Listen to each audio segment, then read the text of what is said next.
DoubleTake Diaries. What is good with you? What's good with you? What's good? You already know who it is. It's Sinz. Yeah. Welcome back to another episode of DoubleTake Diaries. It is such a blessing and it's such an honor to be back here with y'all. Yes, y'all, back here on the couch. And we ain't gonna waste no time. We are not going to waste any time at all. It's such a privilege and such an honor to be back here with y'all.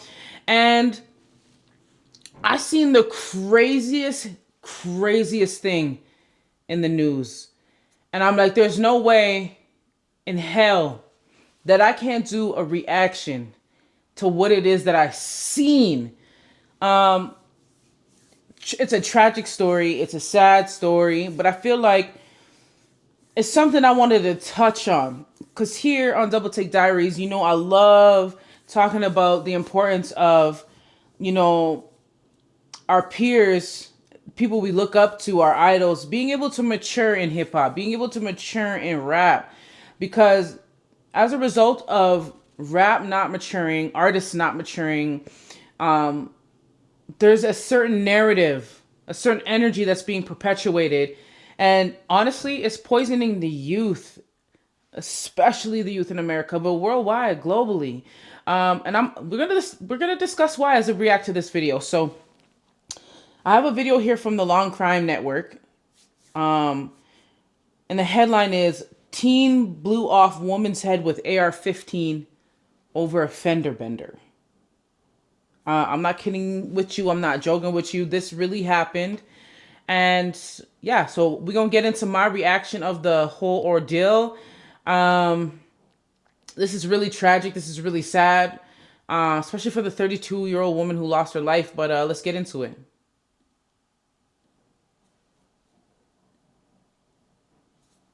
14 years old when he shoots and kills a mother after a minor fender bender. Ma'am, I'm gonna cut your seatbelt, okay? I want this delivered with the Denver Police Department, okay? Just hours after shooting her in cold blood, he cries to his own mother at the police station. I'm sorry, Mom. Today's case takes us to Denver, Colorado, where on February 20th, 2021, 32-year-old Pamela Cabriales was on her way home from dinner with a friend. According to local TV station KUSA, Pamela's family says she was extremely giving, passionate, and loving. They describe her as a social butterfly who was always there if you needed her. Pamela worked as a real estate agent, and she was also a mother to her 6-year-old son, Leo.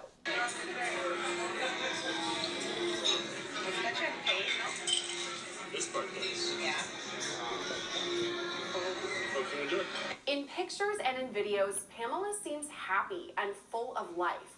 But all of that changed 4 years ago this month. Pamela was behind the wheel of her Range Rover, driving along Interstate 25 that goes right through Denver. When she stopped at a red light at an intersection of I-25 and Colfax, shots rang out. We now know the person shooting was then 14-year-old Remy Cordova. Cordova was in the passenger seat of another car that was driven by this guy named Nishan Johnson. Cordova had thought that the car had been tapped by Pamela's in a small fender bender. And according to court docs, he said, quote, "Can I bust on them?"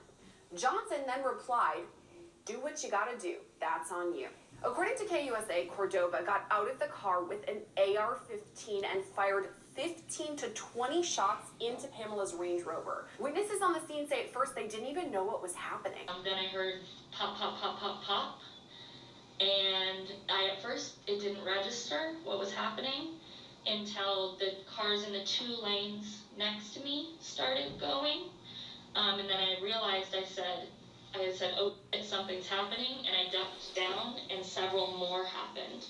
And I pulled next to the car, barely got a glance. It looked at... All you gotta do is... My bad, man. This is an ad. Like this before. We're gonna get back to this. As though the window was either rolled down or shot out, but I believe that the window was out. I didn't look at the windshield or see inside the vehicle. And then the car that that was in front of them sped off. I went behind them, but pretty far back because they went pretty quickly, and got off on Federal. So they went straight, and I got off on Federal, and I didn't obviously see what occurred because the car was obstructing my view. So I didn't know at the time if the shots came from the car in front or inside the vehicle. But that's what I saw. That's Jaden Aarons, who was driving home from an appointment at the time of the shooting. You said you heard multiple pops. You went pop, pop, pop, Yeah. pop. How many of those do you think you heard the first time? I'm in your gonna estimation? call it 5 to 7, perhaps. Okay, and then you said you ducked down and heard several more pops. How many more do you think you heard? Perhaps 3. Okay. And the break in between the two was a second or two. Okay. That it paused. Sure. Wasn't very long. And you never saw anybody get in or out of any vehicles? No. Okay. In my mind, thought it was fireworks or something. Sure. And just wasn't paying attention. When you go around the car you're in front of, why do you go around the car? Because the other 2 cars did it, and I felt like I was in danger, and I heard the shots coming, and I was ducking down, and I thought maybe they were going to hit me. I was scared to go that way, because again, I didn't know if they were coming from that vehicle, but I couldn't go any other way, so. This may seem like a really dumb question. If you can articulate it more, why did you feel you were in danger? Tell me more about that. Because I recognized the sound of gunshots, and I thought perhaps one was going to hit me. Were you scared? Not really until after, because it didn't really register. It was definitely, like, weird. So, but I was like, my awareness was heightened, but it still didn't register. Tell me more about why you ducked. Because I thought I was going to get shot. Okay. All right, I know you're multitasking when you're watching our videos. And if you're out running errands, listen up. I have to tell you about this free app called Upside. It gets you cash. I'm gonna just skip through this. Just a little ad on Law and Crime. Every time I pump my gas because 1, it's easy. Man, 2, it's free, the story and 3, is there's insane. He had his hoodie on, and he turned to face towards north, and all I see is the side of his forehead, so literally right here. Okay. And then that's when I noticed that he lifted up his arm, and his arm was being covered by the top of the car. And I'm in a Ford Edge, so I say it's a pretty big car. He was about like 5'6", 5'7", and that's when I noticed that he had a gun. So my first instinct when I heard it was to get down just in case if they started shooting towards me. I did not physically see the weapon. Okay. I seen the light from when you shoot the gun, and you have the light and the sound. Okay. So that's what I heard. I heard the poof, poof, poof. So the light, like the muzzle flash, we call it. It's like the fire, like when you fire fireworks, yeah. or you fire a gun and Yeah. it comes out. Those gases escape. What color was that you saw? When I looked over, the first time I heard it, I got goosebumps. So I looked over, and I just remember seeing white. So. Okay, but you saw the muzzle flash. Yeah. That's what we call it. Yeah, the muzzle flash. Coming out. How many times do you think you saw flashes? About 6 times. Okay.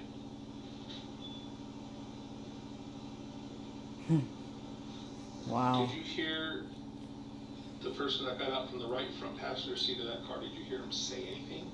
No. Wow. Did you hear them yell anything? No, not really. I didn't hear anything at all because my music I had my music loud because I'm a big fan of music, and I had my music going, and then that's when I heard the first gunshot go off, and I look over, and then I just see the light, the white, whatever you guys call it, and then that's when I got goosebumps on my arm because I just knew that. But when I was driving away, I noticed one in the rear poke his head out, like look back. Tell me more about that. So I was going, because my first instinct was to get away because I was scared. Okay. So I was going, and then I was trying to get away quickly as possible. And I look in the rear mirror, and I see the Range Rover in there. And I look in, and I see the Honda coming, and I just see a head go like this.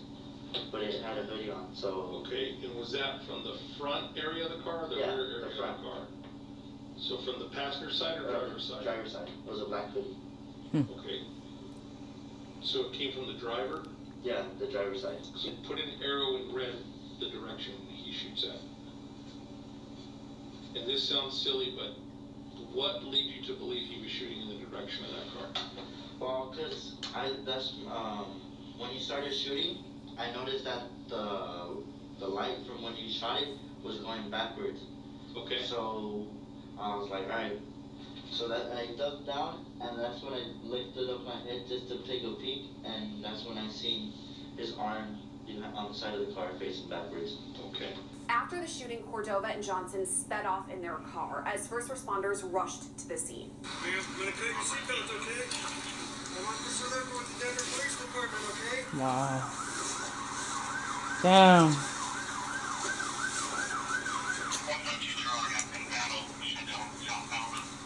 Here's the scene from another perspective. Rest in peace, man. This is... Okay, I'm just gonna keep some pressure on, okay? Wow. Wow. Damn. Let's see if I can find ID in her purse. Yeah. Damn.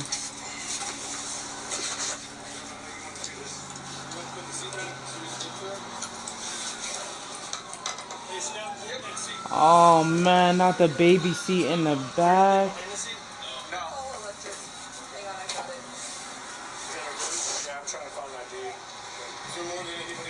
Wow. Could you hold that up while I look through, please?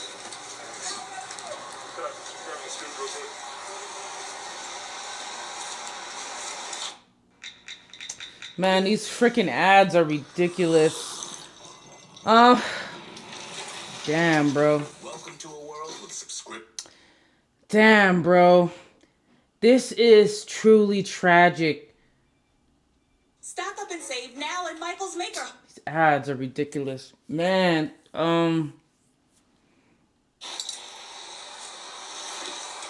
in this pocket. We got 7 gunshots to the front and 3 exits in the back.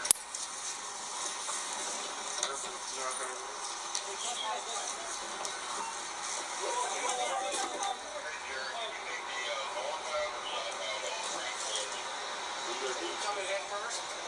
Hold on, where you go?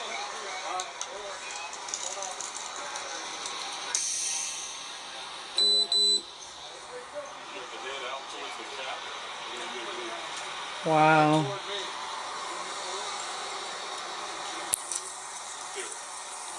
This next part is really tough. You can see the rear window of Pamela's Range Rover has been completely shot Oh out. my god, they shot out her back window. Oh my god, bro. This is unreal, bro. This is unreal, bro. Wow. I counted 8 shots. 8 There's shots. one right above the left windshield wiper. So that's 2 out of like right there. License plate, probably hers. That's the same one as on the back. Okay, that's right. Another angle shows Pamela being loaded into an ambulance. Now, we won't show that part because it is graphic, but here are the moments leading up to it. Oh, man. R.I.P. Pamela, man. God bless her kids, man. Her family. Hey, Jared, did you need the northbound or southbound off-ramp closed? You coming head first? Let's do southbound for now. Hopefully everybody going north will figure it out.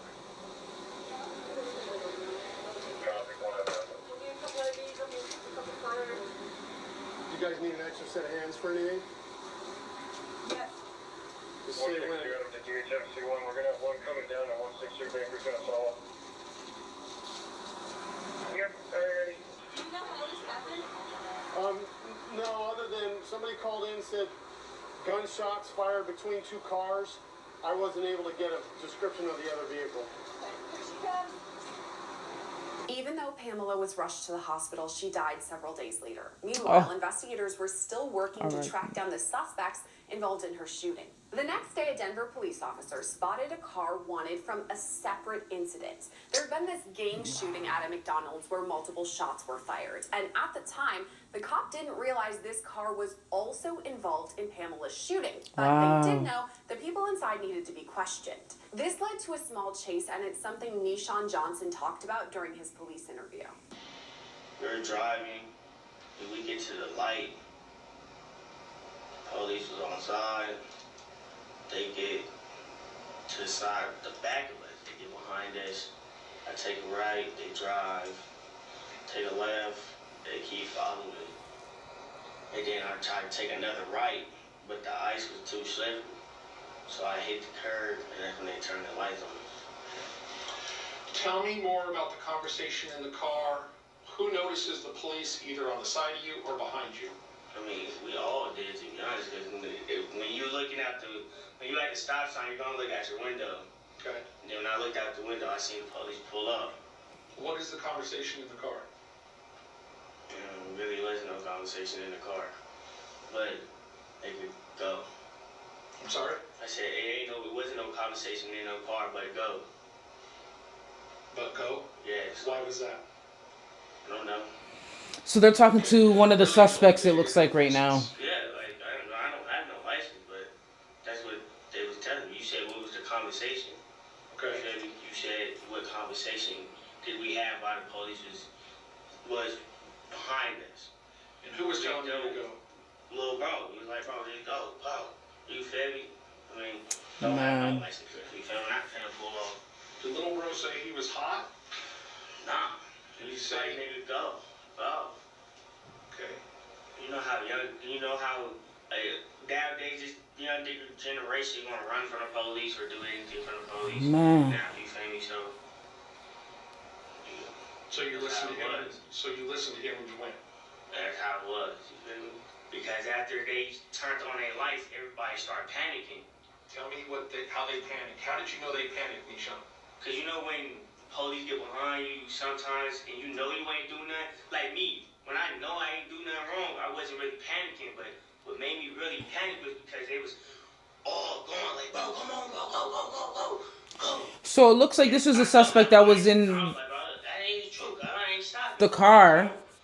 And it looks like he really trying to wiggle his way out of jail, going to jail. It was like everything would happen so quick. And when he was like, go, bro, go, I was like, all right, I don't have no license, none of that, come on. Police eventually tracked Johnson down to a shed where he was hiding. And that's where they found some incriminating evidence. Wow. You know why I'm asking all these questions? Because the we were found in, those shell casings match at our murder scene. Can you explain that to me? And you said nobody's in the shed with you. Okay? You're in there by yourself. But the same caliber shell casing that's in the shed where you're at is the same caliber at our murder scene. Can you explain that to me if nobody handed you anything? Nobody handed me nothing. Okay, so how did that end up in the shed with you? Mm-hmm. Oh, you're gonna cut it. I don't know. Okay. So what I'm asking you, this is your chance to be honest, okay? And I'm not saying you're not, so please don't be offended by that. Okay, but I don't know is not gonna cut it. As I told you before when we first started, it's a homicide investigation. I told you you're not free to leave, okay? You remember that? Mm-hmm. Okay. If you were there for something or somebody asked you to hold on to something, I need to know, okay? And not just for myself, but for yourself. You got a kid, right? Two. Wow, he got 2 kids. He looked like a kid and he got 2 kids. And this is the lifestyle they're living is. Again, I'm not threatening you. I'm upset with you. Bruh. But I'm telling you, this It's a is waste of life. You're digging yourself a hole here. So if you have something, you know something, Nishan, now's the time to tell me. Okay, you tell me you were by yourself when you ran. Nobody else was in that shed. I asked you several times that question. You're adamant nobody was. Okay? So it's one of two things. Either you were there at that murder scene, or somebody gave you something to hold on to. So now's your chance to help yourself. Don't dig yourself a hole. You got one foot in this hole right now, Nishan. Okay? Investigators spoke with Johnson for more than 5 hours on multiple occasions, and honestly, they didn't get very much. But they got even less info from Remy Cordova. I'm going to advise you of your rights, and then I'm going to leave the room, and you two need to talk about whether or not you want to talk about this investigation or not. Okay? You okay, ma'am? I'm sorry, Mom. Stop. The woman next to Cordova in this video is his mom, because remember, he's only 14 years old at the time. Oh my As the detective gosh. walks back in, you can hear Cordova apologize to his mother. I'm sorry. Oh my God. Okay, it's still February 21st, 2021, according to that clock. This is a baby. I am. And I've given you and your mom. Oh my God. I'm so. Talk about this investigation. This is tragic. This is tragic. Let me ask you, did you understand the rights as they have been explained to you? Yes, sir. Yes?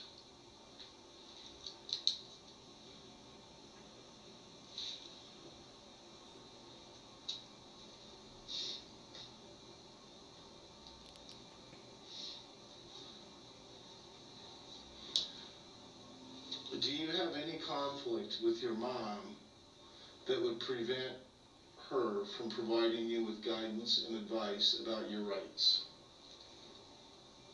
No? With these rights in mind, are you willing to talk to us about this investigation? No, sir. No? No. But even though Cordova didn't talk, investigators already knew a bit about him because he had a juvenile criminal record and was on police's radar as a gang member. Prosecutors later said that Cordova's motivation in Pamela's murder was to rise up the ranks in this gang world. Cordova's case eventually moved from juvenile court to district court because of the severity of the crime. He was charged as an adult with first-degree murder and first-degree attempted murder.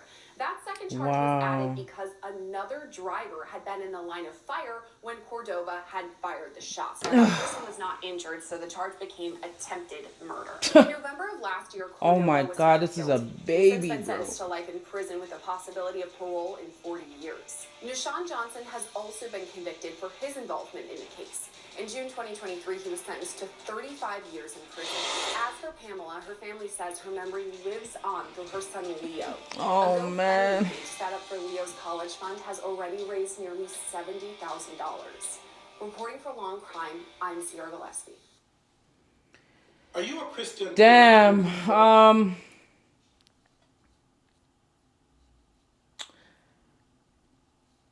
I really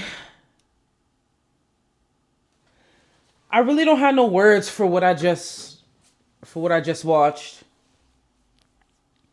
R.I.P. Pamela, the 32-year-old woman who was killed by Remy Cordova, the 14-year-old. Everything about this story is tragic. A woman who lost her life for absolutely no fucking reason. She was a mother. God bless her son Leo, their family. I couldn't imagine what getting this call was like. Her son's life, the trajectory of his life will be changed forever. Who he's going to become in this world, the challenges he's going to face now, knowing how his mother was murdered. Him having access to the internet and being able to go and actually see these details. I don't know how old her son is. I did see the booster seat in her car when they were taking her body out of it. So I'm assuming he's definitely no older than, 8 years old, 7 years old. This is heartbreaking, to say the least. It's heartbreaking.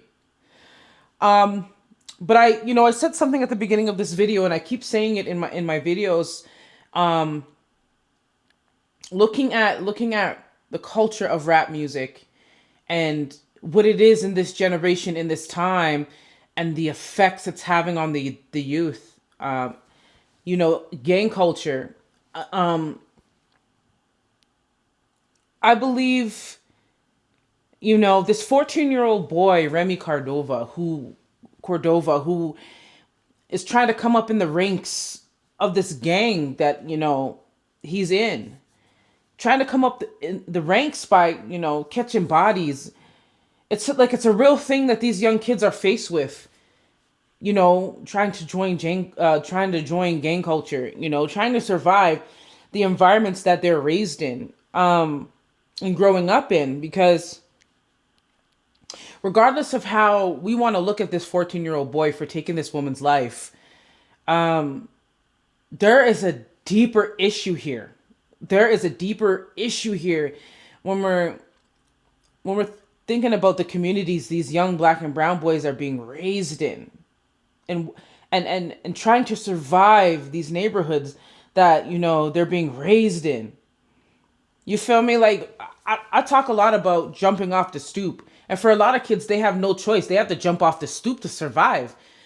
And I think it's just tragic. It's just tragic to see him with his mom in the police station, and his mom just in tears, like just crying. You could tell that this was a regular occurrence for her. He was always into something. But ultimately it led up to this point where he actually took someone's life. He took a mother away from her child. I can't imagine how she feels as a mother, knowing that the streets have taken the soul out of her son. And he's 14. When I'm seeing his mugshot, when I'm seeing Remy, when I'm seeing Nashawn Johnson, I'm seeing children. I'm seeing teenage boys. I'm seeing teenage boys who the well has been poisoned. I'm at a loss for words, really. I'm emotional about it because a woman lost her life. A child lost their mother. A mother lost their daughter.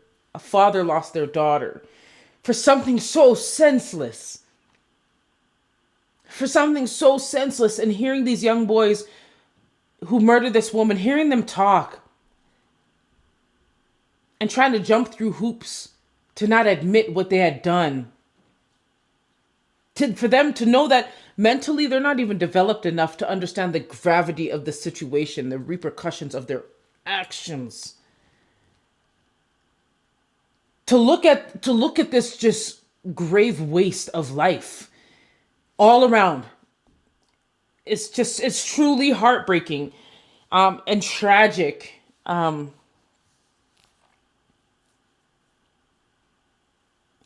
I go back and I have this conversation about the responsibility that artists have for the messages they put into their music. And a lot of people will debate this. It's not an artist's responsibility to raise your kid.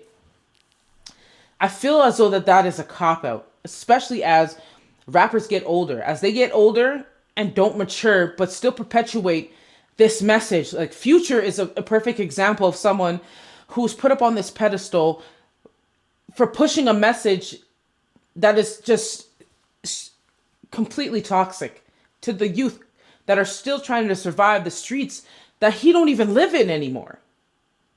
You feel me? But he's profiting off of, profiting off of this toxicity in his music, telling kids to sip codeine, telling kids to run up on their ops, shoot their ops, promoting this gang lifestyle. And honestly, it becomes things like this. It becomes stories like this, and not just Future, but all of these rappers, Lil Baby, all of these rappers, 42 Doug, like we can go down a list of these rappers who don't feel responsible for the shit they putting on wax and feed into your children, knowing how impressionable these kids are. Now, I'm not going to blame rappers fully, because now we have to talk about a society that is taking these children and creating monsters. Man, this is tragic, man. This is truly sad all the way around. And prayers are with Pamela and with Leo, her son. for Nashawn Johnson and for Remy Cordova, who took this woman's life, took her away from her family, and ultimately ended their own lives in the process. Man, I really want to know, like, if it was worth it for y'all. Like, was it worth it for y'all to prove something to a group of niggas who don't give a fuck about you? I wonder if it was worth it. I wonder if the earning these stripes, if it's worth it, that when all's said and done, and these niggas affiliated in these gangs, you want to move up in ranks. When all's said and done and you move up in those ranks, what do you win? To what do you gain? I ask you, young men. To what are you gaining? Well, all this loss, all this hurt, all this pain, all these tears, you get some stripes, you get some street cred. I want to know, is it worth it? Is it worth it to you? Is it worth it? I'm telling y'all, the streets are not for civilians. If you're not from the streets, stay your ass on the sidewalk. To anybody promoting gang culture and earning stripes to these kids who are like 14 years old, man, the world could do away with y'all, man. Really and truly, man. It's tragic, it's sad, man. You gotta watch how you move in 2025, because the world is in balance more now than it ever has, man. And with that being said, remember to dot your I's and cross your T's, man, because there's some serious shit going on in the world, man.